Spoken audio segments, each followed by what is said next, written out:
Alright lads, let's try to settle this down. Are you going to be using Healing Stream Totem or Cloudburst Totem in your M+ keys? Starting with a small experiment, Healing Stream Totem with the Living Stream talent, and I also have the Totemic Focus on the other hand of the Shaman tree to increase the duration by 3 seconds.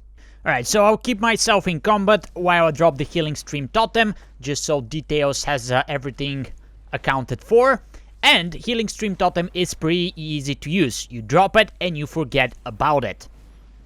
That's very important to note because in a second we're going to try out Cloudburst Totem, and that one is a little bit tricky and requires a little bit more skill to use optimally. Alright, so the results are in and I got about 150,000 healing from the totem, a little bit low crits here, and if you get high crits, you can actually get something close to 200,000 per single cast of the totem. And also, keep in mind that you can have 2 rolling at the same time. Next up, we're going to switch to Cloudburst Totem, and this one, as I said, is a little bit trickier to use. So let's start by creating a big combo for our healing rain, then I'm dropping the Cloudburst Totem, and now I will be casting Healing Surges with some Tidal Waves procs. Then I got a High Tide proc, so I'm casting some Chain Heals. And at the end of the day, you can see even in my record that tracks my Cloudburst Totem, I got about 260k from the healing from the Cloudburst Totem. Now, that's definitely more, and keep in mind that if you are casting Chain Heal on 4 people, you can get that number even higher. But in order to get this number, you need to be casting spells, you need to be healing, and you need to be pumping stuff inside of the totem so you actually get a high number.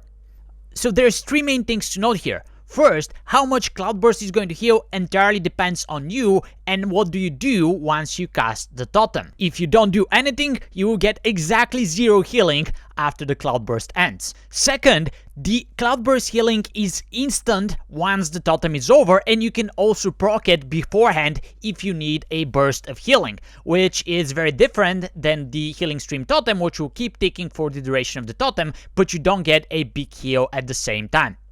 And last but not least, not many people know this, but the Cloudburst healing is emitted from the Shaman itself. It's emitted from you and not the totem. So if you want to hit more people with the Cloudburst healing, you need to position yourself close to the melee so you hit the maximum amount of people. If you're far from everyone, it will just heal you and no one else. So what's the answer to the $1,000,000 question? Which of the 2 should you be using in your M+ keys? Well, that entirely depends on you, and it depends on the key. You can get more out of the Cloudburst if you're using it correctly and utilizing it to its full strength, but if you want something simple, you can definitely use the Healing Stream Totem, which generally is going to overheal for about 10 to 15%, and what I get in my keys, the Cloudburst usually overheals for over 30%. All of these numbers though depend entirely on you, and if you're raiding, definitely use the Cloudburst there because you can get some really huge numbers. That's it for this tip, thanks for watching, happy healing, and subscribe for more tips.